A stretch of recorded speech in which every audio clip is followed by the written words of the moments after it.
On the 80th anniversary of the liberation of Auschwitz comes an unprecedented exhibition about one of history's darkest moments. Auschwitz, not long ago, not far away, features more than 500 original objects, first-hand accounts, and survivor testimonies that tell the powerful story of the Auschwitz concentration camp, its history and legacy, and the underlying conditions that allowed the Holocaust to happen. On now exclusively at ROM. Tickets at rom.ca.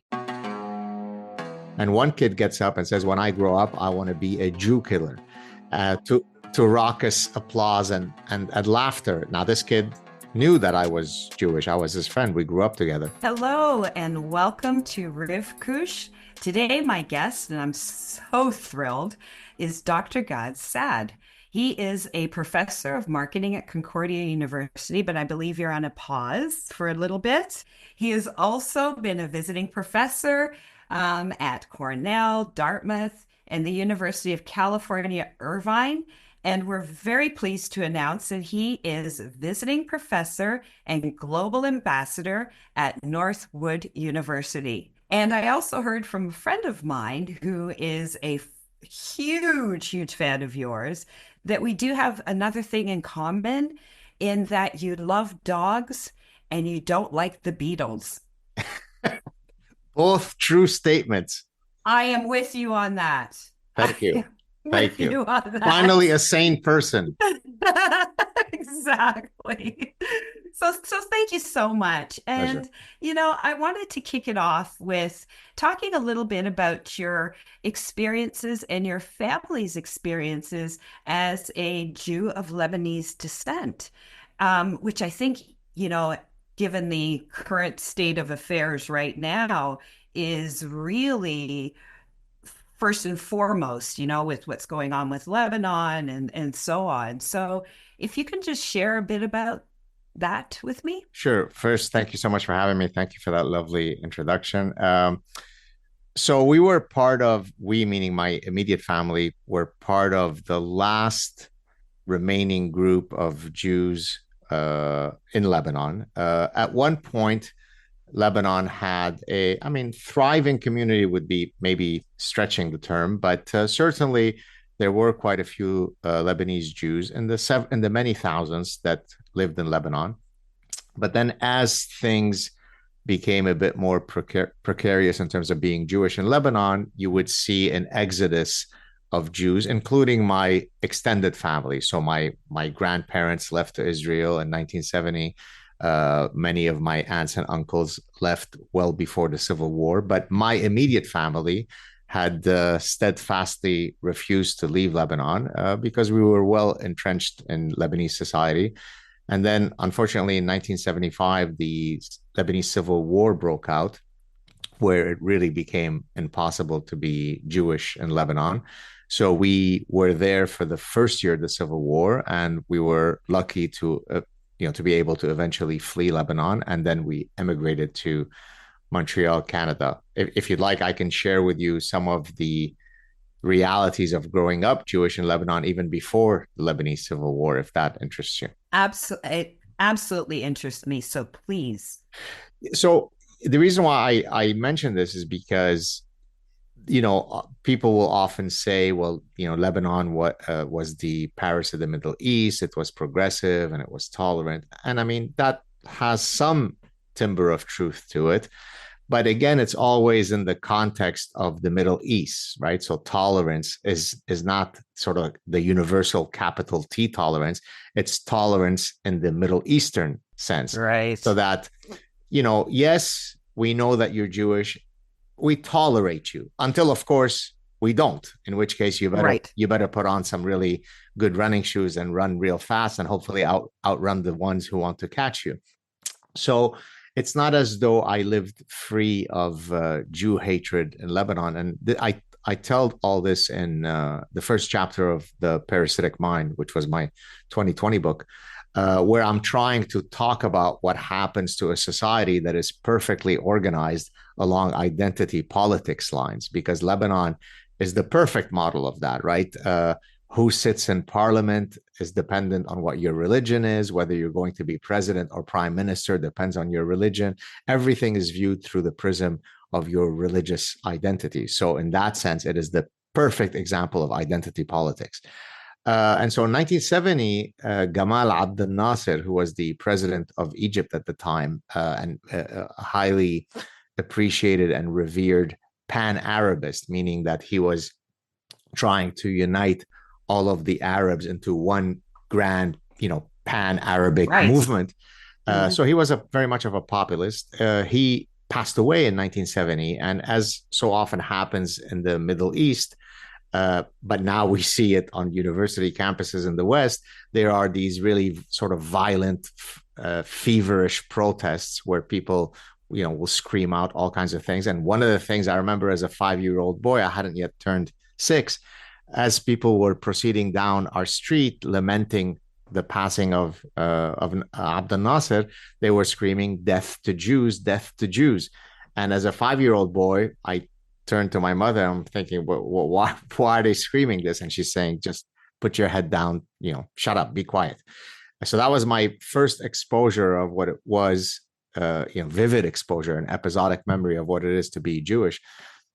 Fast forward, I'll tell 2 additional stories, and then we can drill down as much as you'd like. When I was about maybe 9 or almost 10, so before the start of the Civil War, the teacher had asked us to stand up and, say in a few sentences what we want to be when we grow up. So, person gets up, I want to be a doctor, I want to be a fighter pilot, I want to be a soccer player.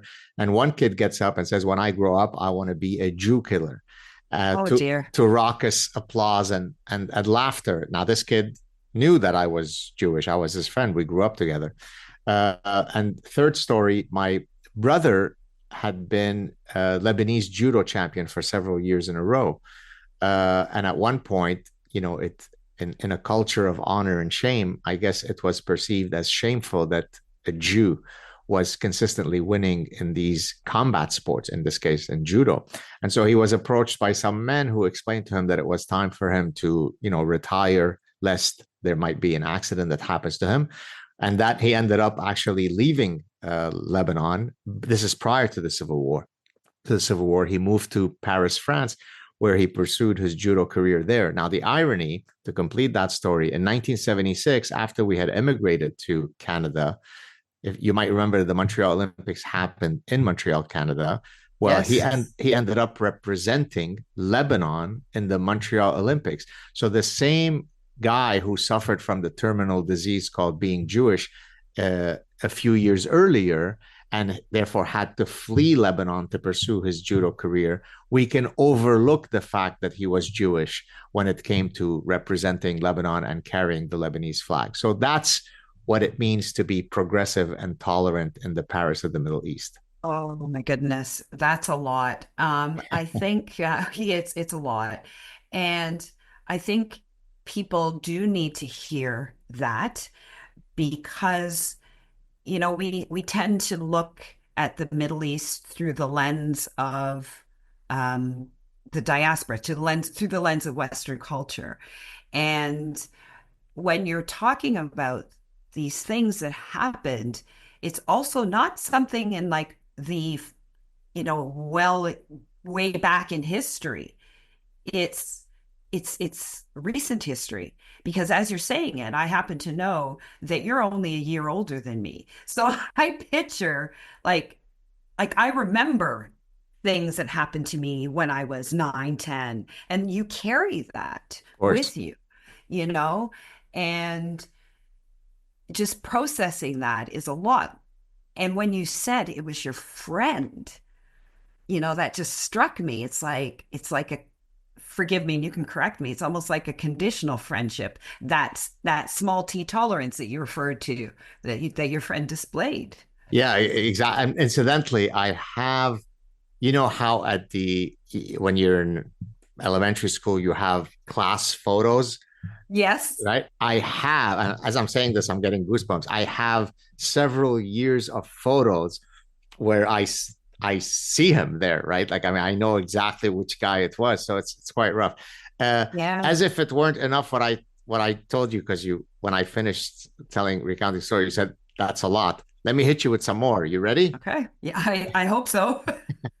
I mean, I could probably keep you here for another 40 hours telling you stories, but let me just hit you with two other quick ones because I think those stories, we are a storytelling animal, right? So I can tell you all sorts of abstract realities, right? Theoretical realities. What does the Quran say about Jews, right? Okay, and Mhm. that's true, that's valid. But narrating a personal story is what sticks with people, right? And so and Right. that's why I think my personal story has resonated with so many people.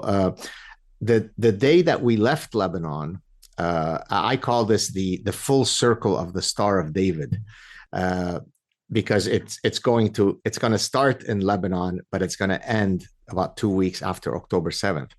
So Okay. in the day that we left Lebanon, as we literally were flying outside of Beirut, the pilot, the captain, announced that we were now outside of Lebanese airspace.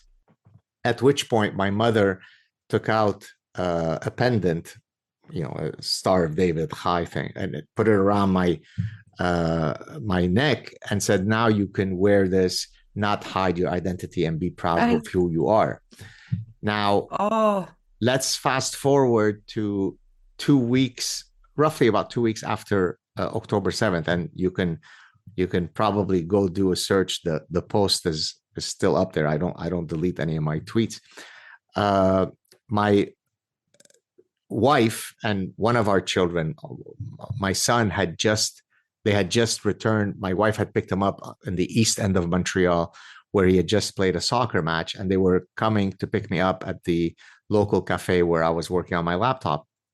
And as I got into the car, my son said to me, "Daddy, if you were wearing a Star of David where I just played soccer, you'd be dead." So in 1975, we leave Lebanon, and my mother says you could now wear the Star of David. In 2023, my son, who's almost the exact same age as I was when my mother put the Star of David around my neck, tells me in Montreal, Canada, you shouldn't wear the Star of David. That doesn't bode too well for the future of Jews. Well, I got you speechless there. yeah. It hurts, actually. Yeah, well, that's why I fight, by the way, because Yeah. I thought that I had been, when what is that sign in your mirror? It's objects can be closer than Up they close. appear, Yeah, exactly. right? Something like that. Yes. Something like that. I always get it mixed up. Me too. Well, all that stuff had been way back in my rear view mirror. I moved to Canada, and I mean, there'd be these little, in, Yeah. very banal incidents, but I felt it was a movie that was in my past. By the way, I Right. shouldn't call it a movie because for about 25 years after escaping Lebanon, I haven't had many of these nightmares recently. And I talk about this in the Parasitic Mind. I would have a recurring nightmare very frequently and it would take one of two forms. It's either the bad guys are coming to the house to take us away and my gun would jam, or I run out of ammunition. And one day I was telling that story to the gentleman who literally killed Osama bin Laden, Rob O'Neill, who had come on my show to chat. And he says, "Oh, this is actually a dream that we often have in the military, and it's called the warrior dream. The only difference Yes. is, at least he is actually In the military. in the Like he's military. yes, He's got yes, yeah. very tough guys that can protect them. Yeah. I was just an 11-year-old, a 10 and 11 Yeah. year old sitting duck. And so the reason why I speak out is because I know, right? I mean, I don't have the luxury of having grown up in the West thinking The that what we have in the West is the default society across the world.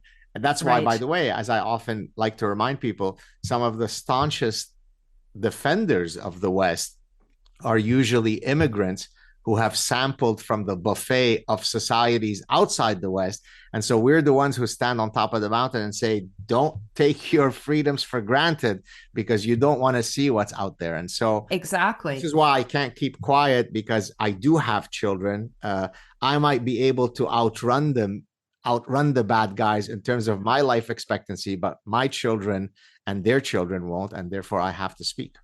Exactly. And I thank you for that, because you're right. You share a different perspective that actually it feels more realistic to me, because those of us who did grow up in this bubble of Canada or this bubble of the US don't get it. And I think because of that, we tend to try and apply our Canadian, North American solutions to a land that thinks differently, Yeah. and feels differently and intellectualizes differently. So it's almost like we try and put this square peg into a round hole.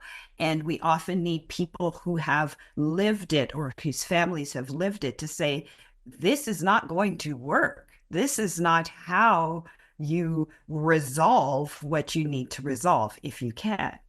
And that actually leads me to, because Lebanon, Lebanon in my house has always been a topic of conversation, because my equal other, he's Israeli, and he was a Golani soldier who fought in the first Lebanon war. So it does tend to come up every now and then. And of course, now even more so, because of the fact that while all eyes were on Gaza, I can only speak to my household, our eyes were on the north.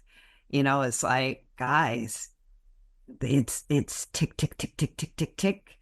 And now it's even louder. What are your thoughts around what is going on right now from your lens? So sure, I can comment about Nasrallah,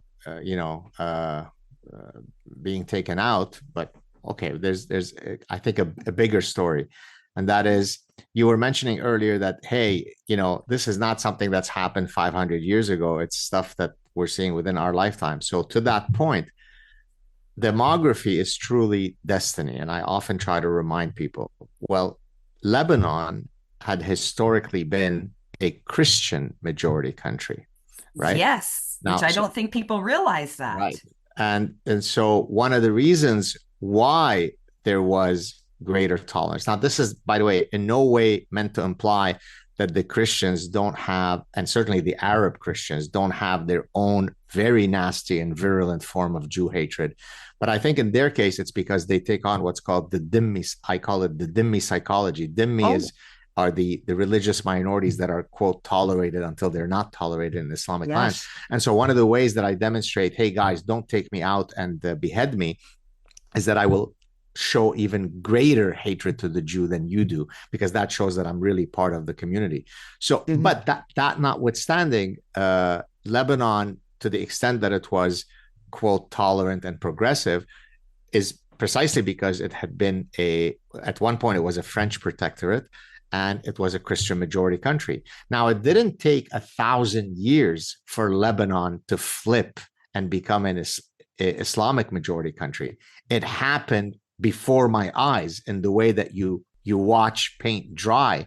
That's how quickly it happened. So the bigger story in Lebanon, I think, I mean, yes, there are immediate things that we could talk about, how Hezbollah has taken over Lebanon, blah, blah, blah. But the fact that, Lebanon is a failed state for many reasons, one of which is because, as I said, the demographic realities, the corruption, and so on. So it pains me because, I'm very Jewish in terms of my heritage, but I'm also Lebanese. So if people ask me, oh, you have a particular look to you, where are you from? I don't say I'm Jewish, because I understand that to mean, oh, I say I'm Lebanese, right? Yes. Our mother tongue is Arabic, not Hebrew, right? We eat Lebanese food. We listen to Lebanese music, right? And so one of the biggest regrets I have in my life is that not only I've never been able to return to Lebanon for obvious reasons, but also that my children have never seen Lebanon. My children don't speak Arabic well, if at all. I mean, they understand a little bit here and there. That pains me. Now, of course, I would also want them to learn Hebrew and visit Israel. Much of my extended family is there. But the tragedy for me of Lebanon is that there is no conceivable pathway that I can think of where within my lifetime, inshallah, may I live to be 1,000, where I'll ever be able to go back to Lebanon and show them the beauty of the country, right? For all of the ugliness, there are elements of Lebanese society that are astounding. The hospitality, the warmth, the joie de vivre. Lebanese are partiers. Lebanese are big. They're mercantile in that they're great business people. If you forgive me for saying, the Lebanese women are arguably the most beautiful women. Maybe I've been paid to say that because I'm married to a Lebanese woman. But there are a million reasons why one should be proud of Lebanon, and all this is gone because in this case, you've got some really nasty folks that have a chokehold on Lebanon. So in that sense, I think in French you say bon débarras, good riddance. Not that even for someone as nasty as Nasrallah, I never wish to, dance on someone's grave. But the quicker that the Lebanese society can return to truly being a pluralistic society, my God, the potential in that region is truly limitless.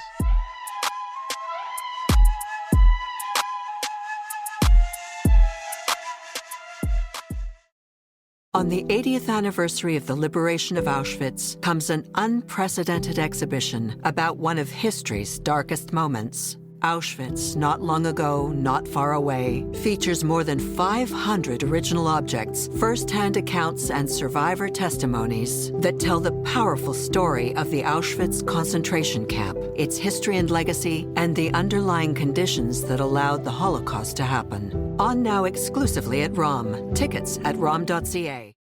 You said watching it switch to a majority Islamic was like watching paint dry, and it was a very short period of time. I think flipping, and you can correct me, to a more pluralistic society in the Lebanon that it can be is going to be much longer. Yeah, absolutely. Much longer, because the roots have just taken hold of all the things that you've mentioned. And I think it will be quite a thing. And I think people do tend to look at surface and say, oh, Hezbollah, we got the guy. And then it's like, and kind of do, wash their hands, say, okay, it's good. And not recognizing that you've just eliminated, it's just the beginning. Do you follow me? Like, oh, absolutely. Am I making sense? That it's like, it's not, and we're done. Yeah. So, right? I mean, look, I mentioned what I'm about to say. I also mentioned it in the book. So there's this game that I've coined called 6 Degrees of Jew. And so basically the game is, and I'm going to link it to Lebanon in a second. The game is basically, I propose any calamity to you, and then you've got up to 6 causal links to demonstrate why it's the fault of the Jew. Well, it sounds like I'm being humorous and facetious, but it's actually very powerful because, Lebanon, again, for all of its, quote, progressive nature and tolerance, was very much a 6 degrees of Jew society, right? Your wife cheated on you. Well, who she probably learned about cheating on you through porn. Who are the peddlers of porns? Of course, it's the Jews. Your aunt just got diabetes. Well, who has the cure for diabetes yet refuses to release the cure? Oh my gosh! Who runs the pharmaceutical industries? It's the Jews. They're greedy, right?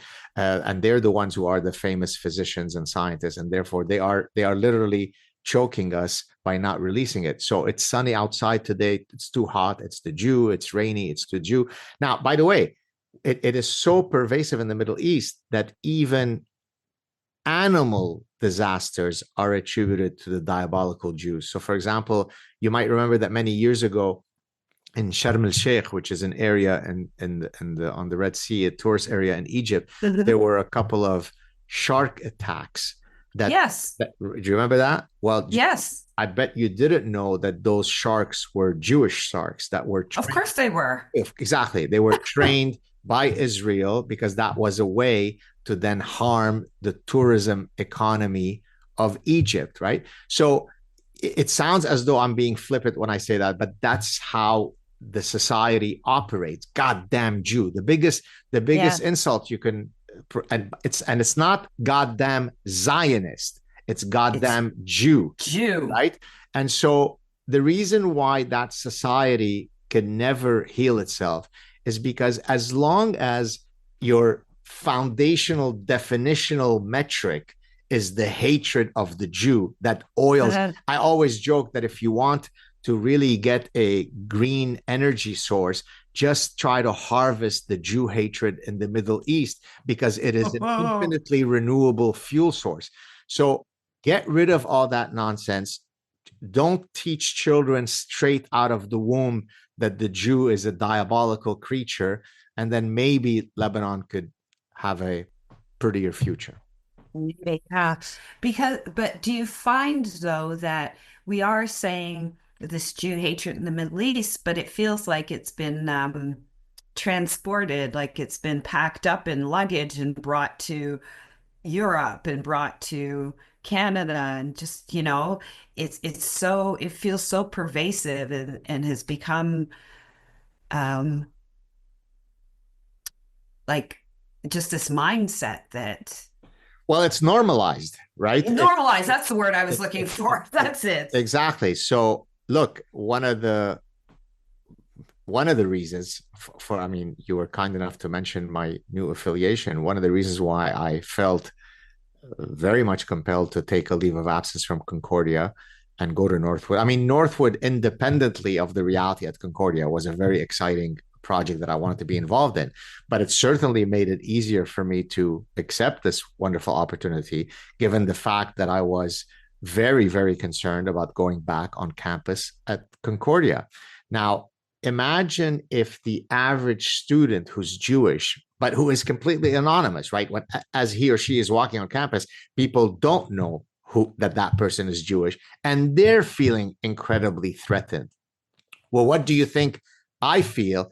I'm not anonymous and I'm not unknown, and so therefore, but this is happening in the 21st century in Montreal, Canada, right? So that, the proverbial, canary in the coal mine story, boy, does it apply here. If a Jewish professor is feeling sufficiently threatened that he thinks it's a much more attractive proposition to be a visiting professor elsewhere, that's not a good thing. And to your point,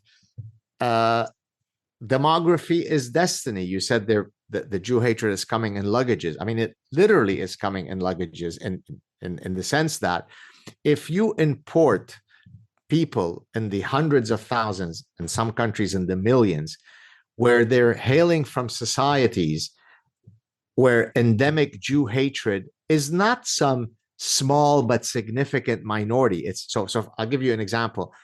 The Pew Surveys, Pew Surveys, is a nonpartisan global survey that administers all sorts of surveys around the world. Several years ago, they had done a survey in Islamic countries of people's responses to Jews. What are your views of Jews? Now, if I told you, Rivka, that 10% of the sampled people had abhorrent views of the Jews, that would be alarming. 10% is a lot. But if I tell you that the numbers are in the 95 to 99% of surveyed people, these are scientific surveys.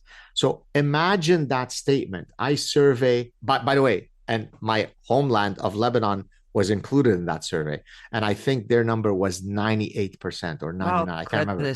So if you have people who are stemming from societies where nearly to the last person surveyed, your attitude towards the Jew is a terrible one, and now you import such people into your country? Do you need a fancy professor, an evolutionary scientist to explain to you that you're likely to have an increase in Jew hatred in the host society? What could be clearer? Gravity couldn't be as clear as that. But yet Exactly. people shake their head and go, what explains this Jew hatred? How, I mean, who knows?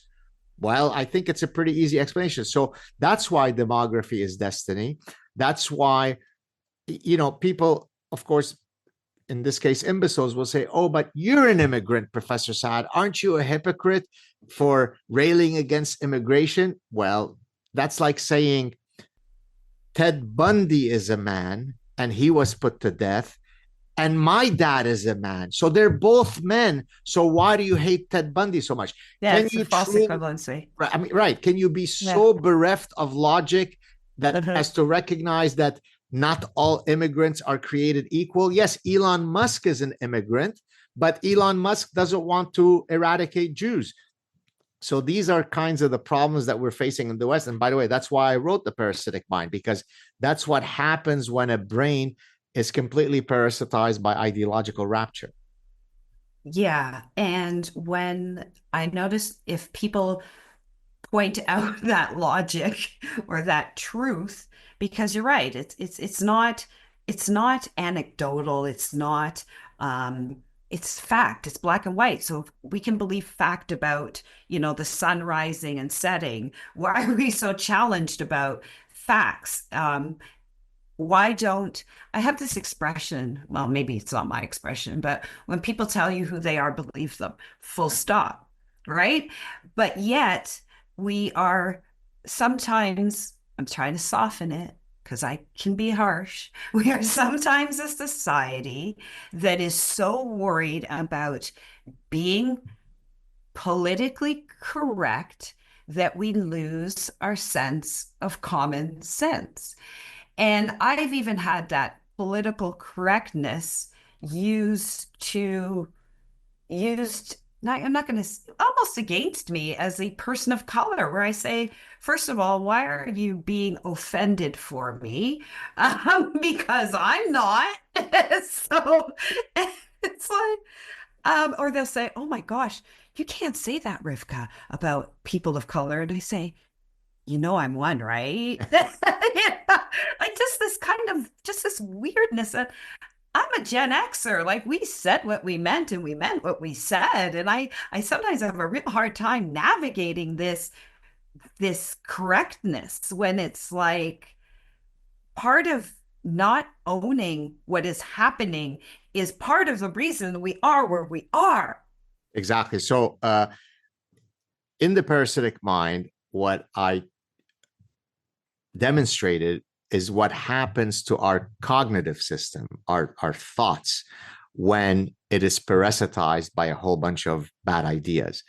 In my forthcoming book, which I'm currently feverishly working on, tentatively titled, but I'm pretty sure that the title will stick. It's called Suicidal Empathy. In a sense, it's part 2 of The Parasitic Mind, because if The Parasitic Mind was what happens to your cognitive system when it is parasitized, suicidal empathy is what happens to your affective system, your emotional system, when it is parasitized, right? So it becomes more important. So the number one thing that you should optimize if you are suicidally empathetic is the currency of empathy, right? So to say that Venezuelan illegal gang members should not be allowed to crash American borders, that is simply wrong, because Venezuelans also deserve to live the American dream, right? To criticize tenets of Islam because they are profoundly incongruent with Western values is simply empathetically wrong and icky and gauche, because you shouldn't be criticizing someone else's religion. No, I judge, right? Because I have the capacity to discriminate between good ideas and bad ideas. In accepting the position at Northwood University, I had to go through a process to get a visa. Now, I'm Canadian. I'm a well-known professor who defends American values, yet because I'm a law-abiding citizen, I had to take physically my doctoral diploma from Cornell University to the border in order to legally work in the United States. So by which stretch of logic do I have to go through that process? But 20 million illegal immigrants can come and crash the society, and it would be wrong and racist of me to be concerned about that. So the quicker that we can inoculate people's minds, and the quicker we could inoculate their emotional system from succumbing to suicidal empathy, the quicker we can return to the beauty of our Western tradition. Couldn't have said it better. Wow. I can't wait for this book. The title alone grabbed me. That's why I went, whoa. Thank you. Well,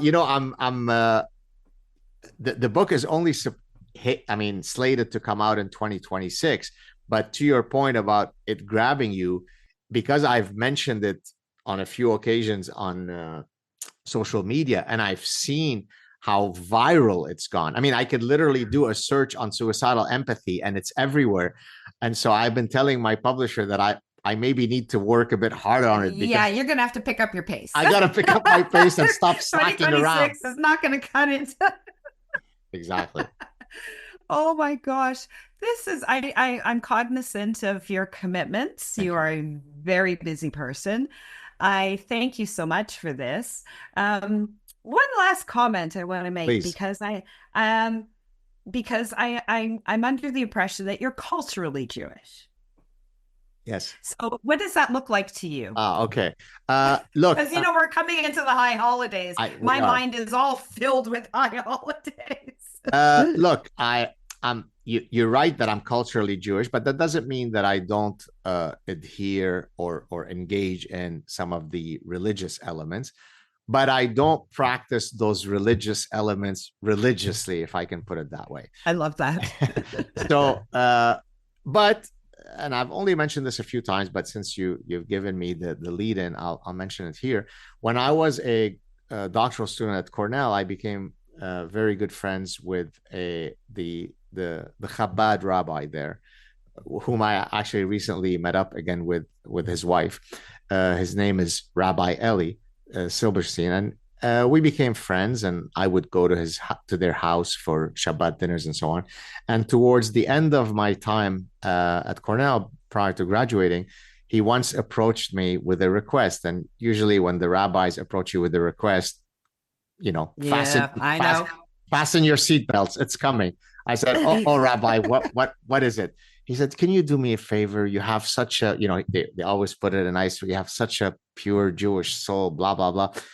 Is there any way I can get you to put on tefillin every day? And I actually made him that promise. And from 1994 to which is when I graduated, to about 2004, 2005. So about a 10, 11-year period, I put on tefillin every single day. So it's not as though I'm averse to engaging in religious, but frankly, and this may disappoint some of your audience, I do it for earthly reasons. In other words, we are part of a people that has a shared history. That's absolutely true.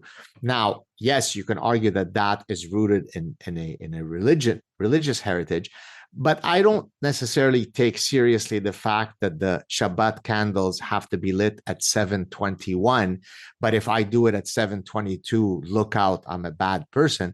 So I practice those things as a reminder of my heritage, not necessarily because I'm wedded to every single element of the religious tenets. I don't know if that disappoints you as an answer, but it does. Oh, it disappoints me. Okay, so now we have loves dogs, doesn't like the Beatles, and share similar views in terms of being. We're done. In terms of how you're Jewish, Right. So absolutely not. I think I can speak for myself. This has been fantastic for me. Thank you. To speak to you. Likewise. And I'm going to put it out there. If people haven't read it, they need to get The Parasitic Mind. And you need to inundate Dr. Saad's Instagram with requests for suicidal empathy, ideally before, the middle of, let's give them till the middle of 2025. Okay. Let's make it through the rest of 2024. Fair enough. I'll do my best. So, and I thank you so much for being my guest today. Thank you. Real my pleasure. goodness. I appreciate it. And Shana Tova. Shana Tova.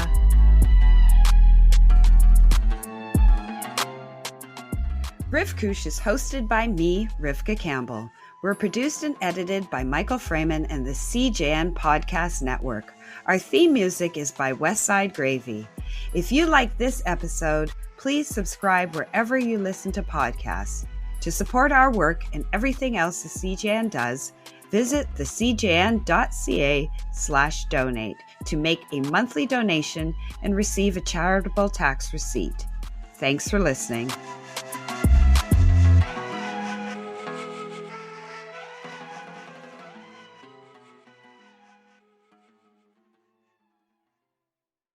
On the 80th anniversary of the liberation of Auschwitz comes an unprecedented exhibition about one of history's darkest moments. Auschwitz, Not Long Ago, Not Far Away, features more than 500 original objects, first-hand accounts, and survivor testimonies that tell the powerful story of the Auschwitz concentration camp, its history and legacy, and the underlying conditions that allowed the Holocaust to happen. On now exclusively at ROM. Tickets at rom.ca.